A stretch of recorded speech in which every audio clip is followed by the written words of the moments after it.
سونے کا مٹکا۔ سیدنا ابو ہریرہ رضی اللہ تعالیٰ عنہ سے مروی ہے کہ نبی اکرم صلی اللہ علیہ وسلم نے فرمایا، ایک آدمی سے گھر خریدا، خریدنے والے نے اس گھر کی زمین میں سونے سے بھرا ہوا ایک گڑھا پایا۔ وہ بیچنے والے سے کہنے لگا، بھائی یہ گڑھا تم لے جاؤ، میں نے تم سے گھر خریدا ہے، یہ سونا نہیں خریدا۔ بیچنے والا کہنے لگا، میں نے گھر بیچا، اس میں جو کچھ تھا وہ بھی بیچا۔ آخر دونوں جھگڑتے ہوئے ایک شخص سیدنا داؤد علیہ السلام کے پاس پہنچے اور ساری بات بتائی۔ انہوں نے کہا، تمہاری کوئی اولاد بھی ہے؟ ایک نے کہا، میرا ایک لڑکا ہے۔ دوسرے نے کہا، میری ایک لڑکی ہے۔ داؤد علیہ السلام نے کہا، ایسا کرو، ان دونوں کا آپس میں نکاح کرا دو، یہ سونا ان دونوں پر خرچ کرو اور کچھ خیرات بھی کر دو۔ یہ دنیا دارالامتحان ہے، اس دنیا میں ہر انسان کی ہر حال میں آزمائش ہو رہی ہے۔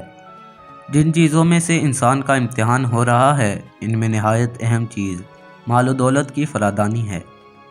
نبی اکرم صلی اللہ علیہ وسلم نے فرمایا، ہر امت کی ایک آزمائش ہے اور میری امت کی آزمائش مال میں سے ہے۔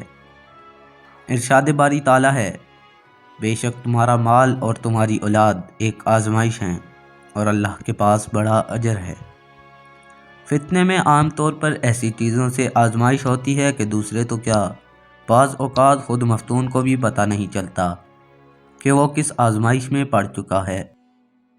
اللہ تعالیٰ مال اور اولاد میں آزمائش اسی طرح کرتا ہے کہ انسان ان فانی اور زائل ہونے والی چیزوں میں پھنس کر آخرت کی دائمی نعمتوں کو فراموش کر دیتا ہے۔ مال کا معاملہ ایسا ہے کہ اللہ تعالیٰ نے ضروریات زندگی کو مال سے وابستہ کر دیا ہے۔ جس کے پاس زیادہ مال ہو وہ زندگی میں زیادہ آسودگی اور آسائش حاصل کر سکتا ہے۔ جس کے پاس مال کم ہے، اس کی تنگ دستی کے زیادہ امکانات ہیں۔ بنو اسرائیل کے یہ دونوں انسان اس خزانے کو دوسرے کے سپرد کرنے پر مصر ہیں۔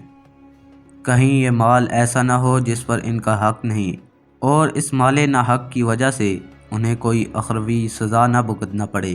شک والی چیز کو چھوڑ دینا ہی تقویٰ ہے، چاہے اس شک والی چیز سے انسان کا کتنا ہی بڑا فائدہ کیوں نہ ہو۔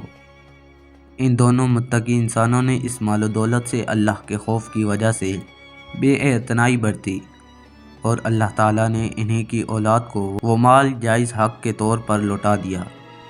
ارشاد نبوی ہے، شبہے والی چیز کو چھوڑ کر وہ چیز اختیار کرو جو شک والی نہیں۔